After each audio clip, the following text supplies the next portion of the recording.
କାଲି ମୁଁ ଜୟ ବାବୁଙ୍କର କଥା ଶୁଣୁଥିଲି ଯେ ସେ କହୁଥିଲେ ଯେତେବେଳେ ବିଜେପି ଦଳ ହୁଇସିଲ ମାରବା ବିଜେଡି ଦଳ ସରିଯିବା।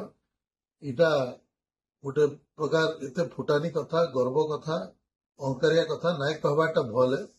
କାରଣ ଗୋଟେ ଦଳକେ ସାରବା एकमात्र यदि किए अछन बोले जनता जनार्दन अछन, लोक माने सारी पारबे, भोटर माने गोटे दल के सारी पारबे। केही दल बा नेता गोटे दल के सारी नाई पारे। एवं मुई तांको निजे मन पके दवा लगी चाहूचे जे जेतेले 2009 रे गोटे समय थिला तांकर 6टा विधायक थिले एवं 13% भोट थिला। आ सेते बेले तमने ओडिसा रे तृतीय स्थान रे थिले, कांग्रेस पछरे भी थिले। तो हेते बेले आमे केबे नाई कोई बीजेडी दल केबे नाई कोई कि तमे बीजेपी दल ने सरी जीवा बोली। तो आज सरकार अछन, काली फेर सरकार रहबे किसी गारंटी नाइ न। इने लोक ही निर्धारित करसन कि आगे जीवा कार दल रहबा कार दल नाइ रहे।